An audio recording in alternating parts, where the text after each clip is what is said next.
I was standing in the living room when my father's hand struck across my face, sharp and sudden, leaving a sting that spread through my cheek and into my chest. I stumbled, hitting the cold marble floor, the world tilting as the chandelier swayed overhead. His voice roared above me, ordering that I sign over my penthouse to my younger sister. The air smelled faintly of leather polish, and his cologne familiar scents twisted now into something violent. My sister hovered at the edge of the room, lips pressed tight, but her eyes glimmered with a strange satisfaction, as if she had been waiting for this moment. I tasted blood at the corner of my mouth, metallic and bitter, and when I looked up, I saw his polished shoes planted firmly by my head. The frame on the wall fell during the struggle, shattering the glass, splitting into shards that reflected my broken expression. In that reflection, I saw a woman reduced to nothing but a bargaining chip in her own family's game. Humiliation pressed heavy against my ribs. The place I had built through sleepless nights, double shifts, and years of silence was being torn from me with a slap. My mother's silence deepened the wound, her folded arms, a verdict more cruel than words. I pressed my palm against the cold floor, steadying myself, and wondered if breathing still meant anything in a house where my worth was measured in square footage. Why am I still here, if this is all I am to them? I pressed the edge of my sleeve to my mouth, catching the smear of red before it reached my chin. The room had fallen quiet, except for the steady tick of the grandfather clock in the corner. That sound drilled into me every second, a reminder of how long I had lived in this house without truly belonging.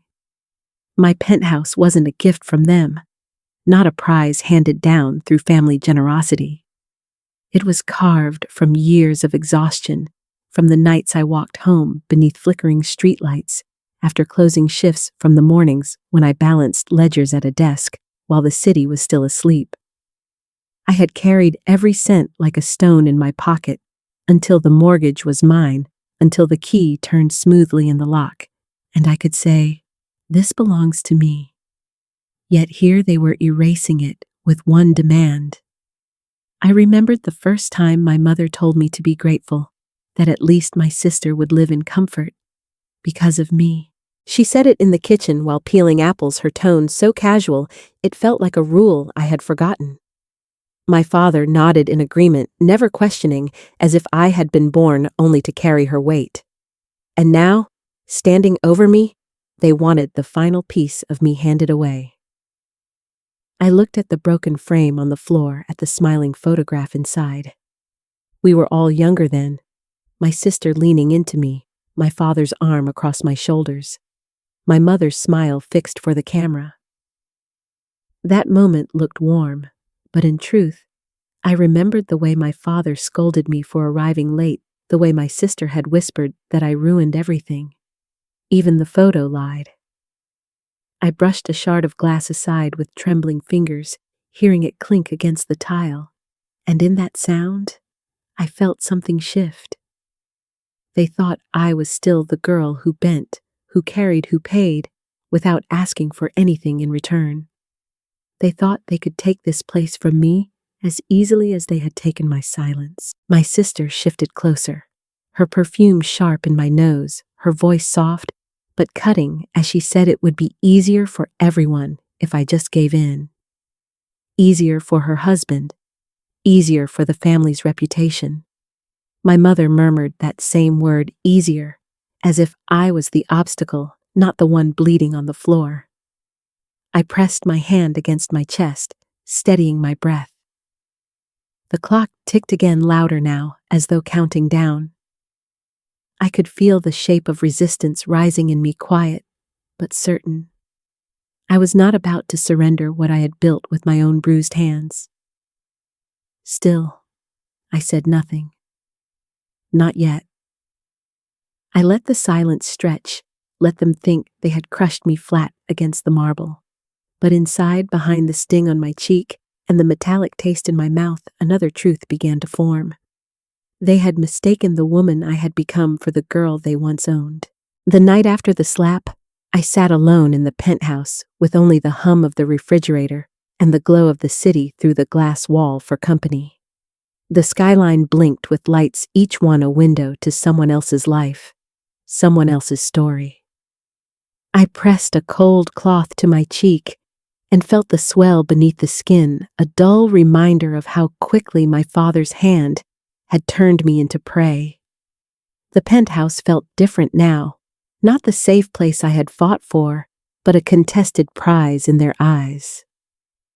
I stared at the sleek countertops, the polished wood floors, the balcony where I had once stood with a glass of cheap wine, and promised myself I was finally free. The promise seemed fragile now. My phone buzzed on the table, a message from my sister. Just 3 words, sign it tomorrow. I read it again and again until the letters blurred, until the words became a weight pressing into my chest. My hand trembled not from fear, but from anger, the kind of anger that had been building like water behind a dam for years. They had never hidden their favoritism. My sister was the golden one dressed in ribbons and praised for her charm. I was the shadow that paid the bills, the mule that carried burdens no one wanted. When she wanted new shoes, I skipped meals to save. When she wanted tuition, I worked overtime while she slept in. And when she stumbled into her marriage with a man who flaunted wealth that wasn't his, my parents whispered to me that I should keep her afloat, that family loyalty meant sacrifice. Sacrifice had become my second name. I thought about birthdays, forgotten about the time they threw a party for her engagement while I sat home with the flu, no one calling, no one remembering. I thought about the Christmas when she received a diamond bracelet, and I unwrapped a second-hand scarf. They told me I was strong, that I didn't need pretty things. They said it like it was a blessing, but it was a curse that carved me hollow. I rose from the couch and walked to the broken frame I had carried back from my father's house. I hadn't thrown it away. The glass was cracked, the photo bent, but I couldn't let go of it. I traced the jagged edge with my fingertip, the sting, a reminder that love had always been lined with pain. In that photo, I was smiling, though I remembered clearly that I had been scolded that very morning for not ironing my dress properly. My smile had been my shield, nothing more. I set the frame down on the table and opened my laptop. The glow lit up my face, reflected in the dark glass of the window behind me. I searched through old files, mortgage records, contracts, bank statements. Every page was proof of the life I had built without them, every line a shield against their lies. My heart pounded as I created a folder labeling it simply mine. I dragged each document inside one after another until the folder was heavy with years of labor. Then I reached for the small envelope in the desk drawer, the one holding a business card I had never used. A friend from college had once told me, if you ever need protection, call this number. I had laughed back then, never believing I would. Now my fingers brushed the raised letters, the name printed cleanly, a name connected to power they could not touch. I closed my eyes and let out a long breath. The morning came gray, and heavy clouds pressed against the glass, as if the sky itself carried the weight of what I had to face. I brewed coffee and held the mug in both hands, letting the heat sink into my palms, trying to quiet the tremor that wanted to surface. My phone lit up again, this time with a message from my mother. "We'll come at noon. Don't make this harder than it has to be." I stared at the screen until it dimmed, and the reflection of my own eyes stared back at me, hollow and sharp. I wasn't going to let them walk in here and take everything I had fought for. I opened the drawer where I had hidden the small envelope. Inside was the business card I had touched the night before. The embossed letters felt cool under my fingers, a quiet promise of leverage. I dialed the number slowly, each digit deliberate, my breath steadying with every press. A voice answered, calm and precise, not asking for explanations, only telling me, "We'll be there." I ended the call and set the phone down. For the first time in years, I felt as though the ground beneath me belonged to me alone. At noon, sharp the elevator chimed, and my family spilled into the penthouse, their voices filling the space with commands and accusations. My father's eyes burned with impatience, my mother's mouth a thin line, and my sister's heels clicked across the marble as though she already owned the floor. They carried papers with them, thick folders slapped onto the counter, their edges sharp like weapons. My father demanded I sign his hand, slamming against the document so hard the pages fanned out. I said nothing, only sat down at the table, folding my hands neatly as if I were the guest, not the owner. My silence unnerved them. My sister began to whine, her voice pitched with urgency, telling me I was selfish, that she deserved the space, that her future depended on it. Her words floated around me like smoke, thick and choking, but I kept my face still. My mother's sigh cut through the room, heavy with disappointment, the same sigh she used whenever I resisted giving more. My father leaned closer, his breath sharp with anger. "Sign, or you'll regret it." That was the moment the knock came. Firm, deliberate, echoing through the penthouse like a bell. The door opened, and the room shifted. Men in suits stepped inside, their presence heavy with authority, and behind them came a figure. My family could not mistake the governor himself, calm and steady, his gaze sweeping the room. My father staggered back as though struck. My mother's eyes widened, and my sister froze, her lips parted in shock. The governor placed a folder on the table with careful precision, and a lawyer beside him spread out documents that bore my name alone. Every signature, every seal confirmed that the penthouse was mine, that attempts to forge papers would be treated as crimes. The silence that followed was thick, suffocating. My family's faces drained of color, their bravado crumbling. I leaned back in my chair, letting the weight of their disbelief wash over me. My cheek still bore the faint bruise from my father's hand, but inside, I felt unbreakable. They had thought I was defenseless, a woman alone. They had mistaken quiet for weakness. Now they understood I had never been alone. I let the silence stretch before speaking, my voice low and even. "You should leave." They didn't move at first. My father's hand hovered above the unsigned papers, as if he could still force them into truth by sheer will.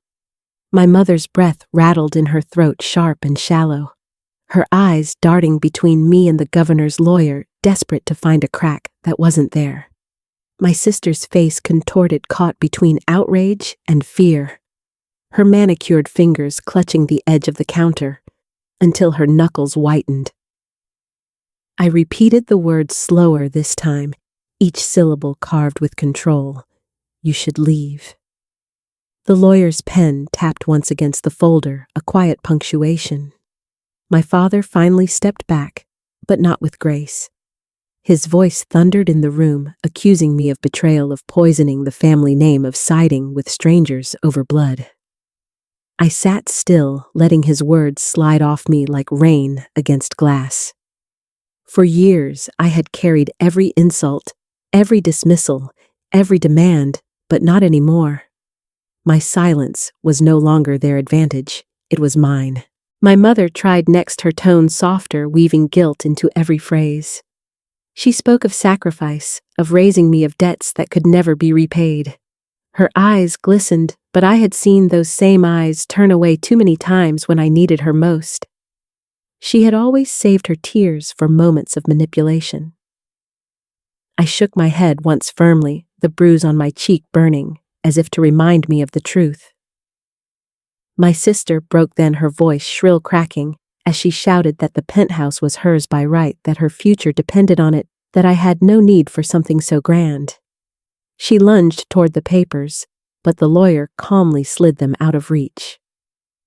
The governor's presence filled the room without him needing to raise his voice. He looked at me once, a brief nod, before addressing them in measured tones. He explained the law, the weight of evidence, the penalties for falsifying documents. His words were not threats, they were facts written in stone. My father's shoulders sagged as the reality sank in. The power he wielded in our home meant nothing here. My mother turned away, pressing her hand to her mouth, the veneer of dignity shattering. My sister began to cry, the kind of cry meant to gather sympathy, but there was no one left to listen. I stood then, slowly letting the chair scrape back across the floor. I crossed the room to the window, the city spread beneath me, alive and unbothered. When I turned back, I didn't see family anymore. I saw 3 people caught in the wreckage of their own greed. I walked to the table, gathered the broken frame I had kept with me, and set it gently in front of them. The glass still cracked, the photo still bent, a reminder of the image they clung to, the lie of unity. This, I said quietly, is all that's left of us. No one spoke. My father's eyes dropped to the floor. My mother's tears slid soundlessly, and my sister's sobs faltered into hiccups of shame. The governor closed the folder with a final snap and stood his presence a wall they could not climb. One by one, they shuffled out, their footsteps hollow, leaving the air clearer with every step. When the door shut behind them, I felt the silence settle, not as a burden, but as a gift. For the first time in years, the space belonged entirely to me. I exhaled, slow and steady, tasting freedom on my tongue, like something sharp and new. When the echo of the closing door finally faded, I stood motionless in the center of the room, listening to the silence that followed. It was not the heavy silence of oppression I had lived under for years, but a lighter, almost hollow quiet that hinted at possibility. The governor and his team gathered their papers swiftly and without drama, leaving only a short assurance that I had nothing to fear, that the law was mine to hold. When they were gone, the penthouse returned to its stillness, the city lights pressing against the glass like watchful eyes. I walked through each room slowly, my bare feet making no sound against the polished wood. The space felt different now, stripped of shadows, though the faint bruise on my cheek told me the fight was far from forgotten. I touched the counter where my father's fist had landed earlier, and for a moment I felt the phantom vibration of his anger. But it was powerless now. I had faced them, and I had not broken. I poured myself another cup of coffee, the bitter steam curling upward, and sat by the window where the skyline stretched endlessly. The bruise throbbed with each heartbeat, but beneath the ache was a steadier rhythm, a reminder that my pulse was my own. I thought of the folder I had created on my laptop labeled mine. It was more than a collection of documents, it was a declaration. For so long I had carried the weight of proving myself, of making sacrifices that no one acknowledged, of bending until I was almost invisible. Tonight I understood that every hour, every dollar, every small step toward independence had not been wasted. They had mistaken my silence for surrender, but in truth, I had been building a fortress stone by stone. I opened the drawer again and lifted the broken frame, the cracked glass catching the glow of the city. I studied the photo, inside the faces frozen in a smile that had never reached their eyes. My father's hand heavy on my shoulder, my mother's gaze angled more toward my sister, my own smile stiff as if held there by force. I pressed my thumb against the fracture line that ran across my face in the picture, and I knew then that it was time to let it go. I carried the frame to the balcony and set it down gently. the night wind lifted my hair cool against the sting of my bruise. I closed my eyes, inhaled the scent of the city concrete exhaust, the faint sweetness of someone's distant bakery, and when I opened them again, I let the frame slip from my fingers. It shattered against the street far below, a faint sound swallowed by the noise of traffic. In that moment, I felt lighter. Returning inside, I turned on every light in the penthouse, letting the brightness flood the rooms. The shadows could no longer linger in the corners. I walked to the bedroom, opened the closet, and touched the garments lined neatly inside. Each one carried a memory, some of nights when I was too tired to eat, some of mornings when I convinced myself I was strong enough to endure.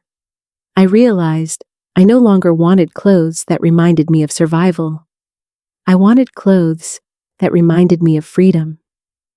Pulling out a simple black dress I had once worn to a job interview, I laid it across the bed. That dress had carried me into a future where I could sign my own checks, sign my own leases, stand in my own space. I smiled at it now, not with bitterness, but with quiet gratitude.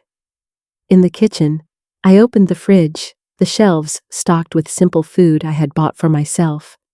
For years, family gatherings had drained my wallet, their feasts hosted on my dime, their wine glasses filled by my silence. Here in my own kitchen, every carton of milk, every jar of jam was mine alone. I made myself a small sandwich sitting on the counter, as I ate, savoring each bite, not for the taste, but for the ownership. No one could take this from me. The hours stretched on, but I did not feel lonely. I felt awake. At midnight, I took out a notebook I had kept hidden in a drawer, its pages filled with half-written thoughts, fragments of questions I had never dared to voice aloud. I flipped through the scribbles, stopping at one line I had written months ago. If I disappear tomorrow, will anyone notice? Tonight, I wrote beneath it, I notice. I will always notice me. My hand trembled as the words sank in a kind of vow I had never made to myself before. Closing the notebook, I leaned back in the chair, the city glowing behind me, and felt something close to peace.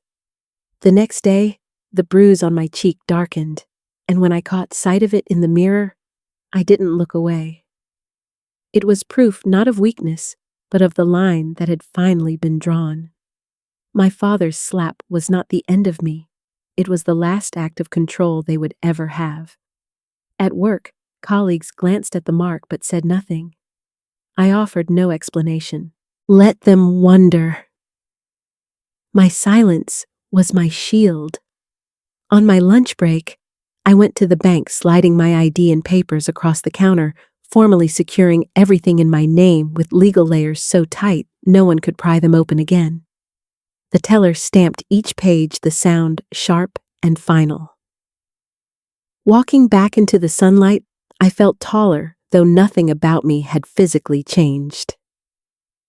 That night, I returned to the penthouse and opened the balcony doors. The wind rushed in, carrying the hum of the city. I stood there for a long time, watching the cars thread through the streets, each light a reminder that life moved forward, no matter who tried to hold me down. For the first time in years, I wasn't just surviving, I was choosing. I brewed tea instead of coffee, letting the warmth soothe rather than jolt. I set the cup beside me and picked up a small plant from the corner, a plant that had always leaned toward the light, but had grown crooked from being tucked against the wall. I placed it on the windowsill, where sunlight would reach it directly in the morning. That, I thought, was me now. No longer bent in the shadows, but leaning openly toward the light. The city outside blinked and breathed, but inside the penthouse there was a stillness that belonged to me. The past still existed heavy and raw, but it no longer held the same power.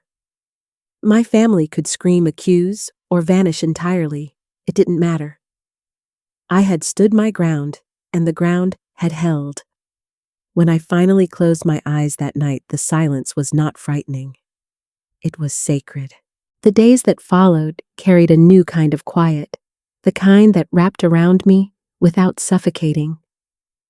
I moved through the penthouse as though rediscovering it. Each room reclaimed each corner free of their shadows. My father did not call, my mother sent no more messages, and my sister's voice was finally absent from my phone.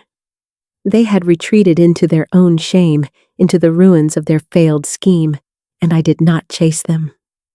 Instead, I breathed. My mornings began with sunlight spilling across the balcony, unfiltered, unclaimed. I made coffee without rushing, watched the steam rise in gentle spirals, and felt a calmness I had never known.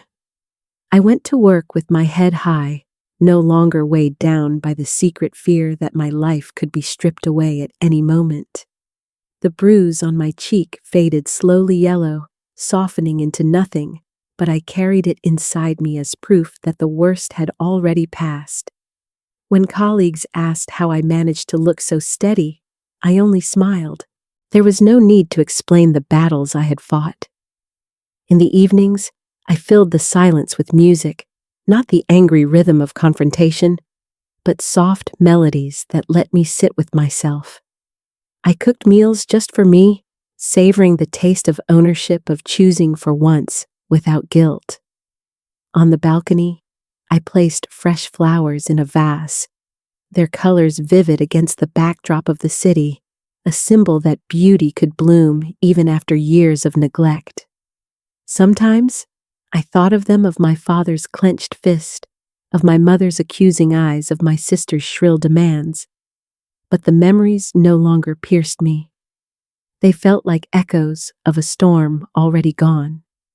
What mattered was that I had stayed standing when the winds tried to break me. One night, I lit a single candle and set it beside the window. The flame flickered steady and bright, reflected in the glass. I whispered to the empty room, not a vow of revenge, not a plea for understanding, but a simple truth: I am still here. And for the first time, that was enough. My victory was not in their humiliation, though they had folded under their own greed. My victory was in my survival, in the unshakable knowledge that I had chosen dignity over despair. I had given them nothing, and yet I had gained everything. The penthouse was more than walls and windows. Now it was a testament to my endurance, my proof that silence, when paired with resolve, can outlast cruelty. Standing there in the glow of the candle, I felt whole in a way I had never believed possible. The city pulsed beyond the glass, alive and unbothered, and I let its rhythm join with mine. I had won not by striking back, but by refusing to fall. Healing did not come in a single wave. It arrived in small, steady currents that carried me back to myself. At first, it was the quiet mornings when I realized I could drink my coffee without fear of interruption, when the only voice I heard was my own. Then, it was the nights when I walked barefoot across the penthouse floor and felt the space respond to me, no longer tainted by demands or threats. I began to rebuild, not by chasing grand gestures, but by allowing simple moments to matter. I joined a book club at the corner cafe where strangers turned into acquaintances and acquaintances into friends. Their laughter, untainted by judgment, reminded me that connection could be easy, light, and real. At work, I accepted a promotion I had once turned down out of fear of seeming selfish. This time, I said yes, and the weight of that decision filled me with a pride that felt clean, not borrowed. I found joy in small rituals, watering the plant on the windowsill each morning, writing one line in my notebook each night. These acts were proof that I existed outside their control, that my life was mine to shape. Looking back, I did not regret the confrontation. The pain had been sharp, the betrayal unforgivable, but from it, I had drawn a boundary that could never be erased. I learned that survival is not only about withstanding blows, but about reclaiming the space to breathe afterward. The penthouse stood tall above the city, but what mattered most was the woman who stood within it, whole steady, no longer bowed. My story is not about revenge. It is about dignity. It is about choosing to remain when others tried to erase me. If you have ever been silenced in your own home, know this: your voice still waits for you. Your worth is not measured by what others demand. It is measured by the breath you take in peace, by the walls you rebuild, by the life you choose for yourself. And tonight, I choose mine.